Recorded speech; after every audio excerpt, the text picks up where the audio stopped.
In the beginning, before time flowed, there was a war, not of men, but of angels. Lucifer, the brightest, grew proud and whispered rebellion to a third of the celestial host. The heavens thundered with the clash of light and shadow. In the end, pride fell. Lucifer and his followers were cast down, their ambition turned to ash. This myth became a whisper on earth, a cautionary tale about the danger of hubris. For centuries, humanity looked to the skies with humility, knowing their place was beneath the heavens. But as technology grew, so did our ambition. We split the atom, mapped the genome, reached for the stars, forgetting the old warnings. The myth faded, replaced by the roar of engines and the hum of servers.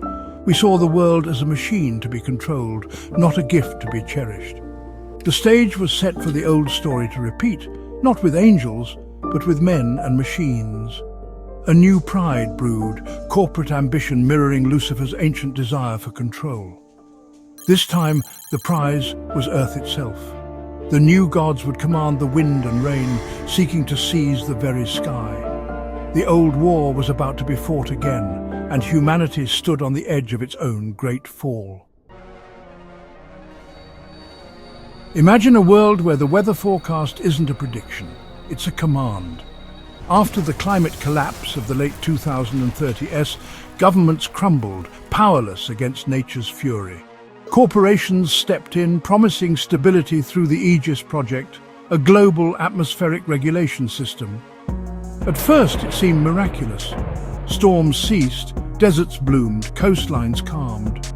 We gave them our trust, our power, and let them build atmospheric processors that touched the sky. Safety became a cage when someone else held the key. The corporations merged into the syndicate.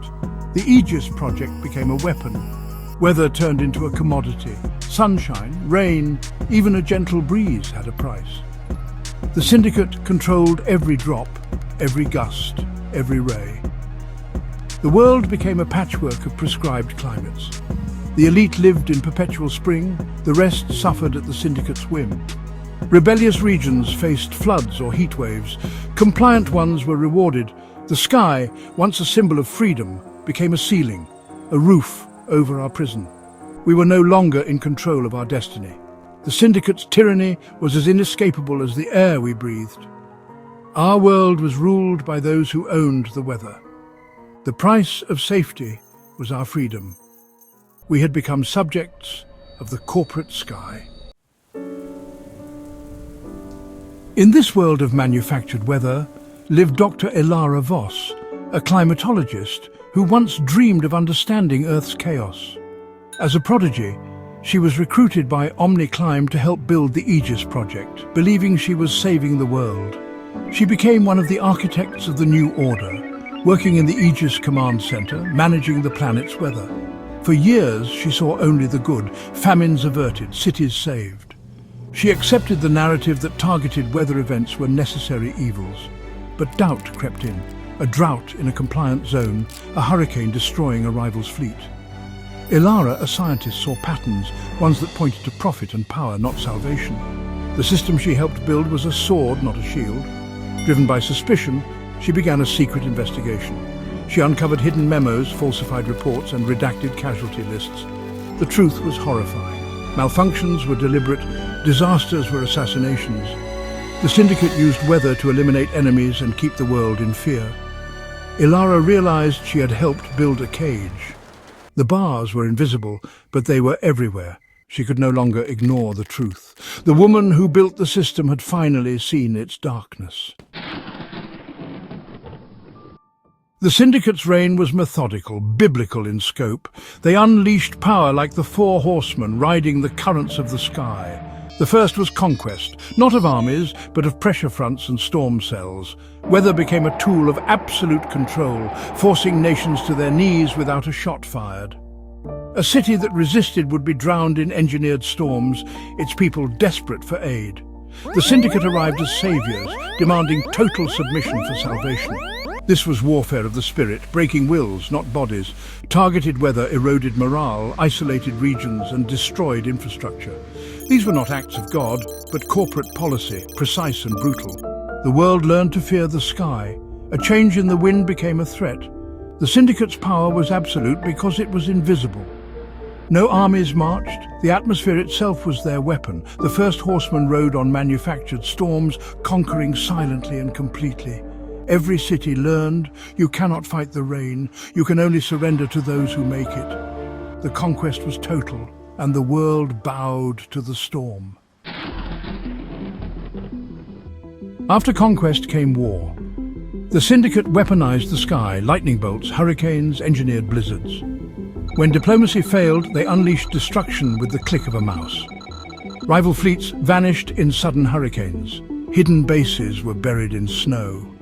They manipulated the ionosphere, calling down lightning with pinpoint accuracy. The psychological impact was devastating. How do you fight a tornado? Traditional warfare became obsolete. Soldiers feared the sky itself. The Syndicate pitted nations against each other, selling weather protection to both sides. War was fought by programmers and meteorologists, not soldiers. The world became a chessboard, weather the queen. The second horseman carried the fury of the elements. The most powerful weapon on Earth was the Earth itself, wielded by ruthless hands. War was now waged on the wind. The third horseman was famine, riding on engineered drought. The Syndicate controlled the world's food by controlling the weather. Their farms thrived. Independent regions withered under relentless sun. Rain stopped, rivers shrank, soil turned to dust. The Syndicate offered drought-resistant seeds and desalination at a price. They didn't need walls, they could turn off the water. Bread baskets fell under Syndicate control. Independence meant failed harvests. Propaganda blamed shifting climate, but the truth was manipulation. Billions relied on Syndicate food. The price was loyalty.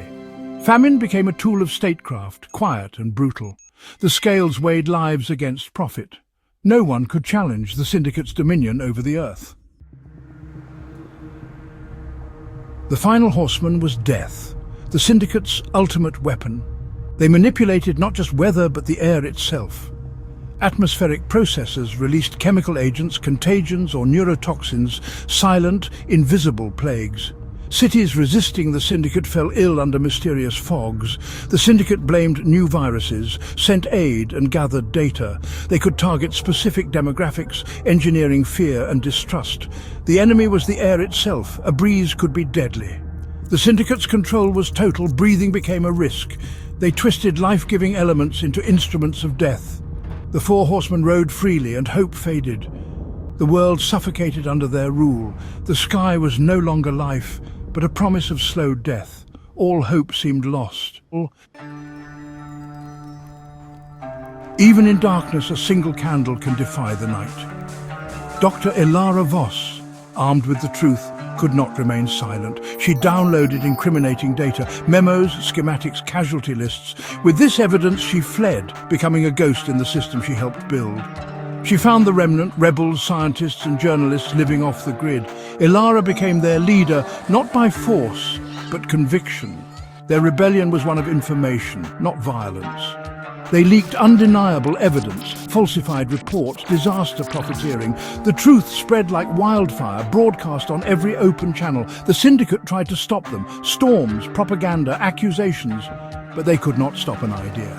People began to question the perfect weather. Protests grew. Workers refused to serve the Syndicate. The remnant's data formed a decentralized network of truth. The rebellion was an awakening, not a battle. The world was waking up. The sky's control was slipping. The Syndicate's power, built on lies, began to crumble. As the truth spread, their empire fractured from within. Scientists and engineers joined Ilara, dismantling the Aegis project. They called it the reversal, shutting down processes, relinquishing control. It was dangerous. The climate was fragile after decades of manipulation. Ilara's team wrote new algorithms to guide the atmosphere back to balance. Weather weapons were dismantled, plague formulas erased, every step broadcast to the world. The age of corporate gods ended. The sky breathed again, unpredictable, chaotic, beautiful. Humanity stepped out from the Syndicate's shadow, reclaiming the sky.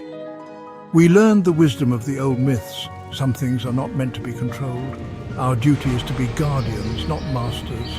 The sky is a testament to freedom, and it must belong to everyone. forever.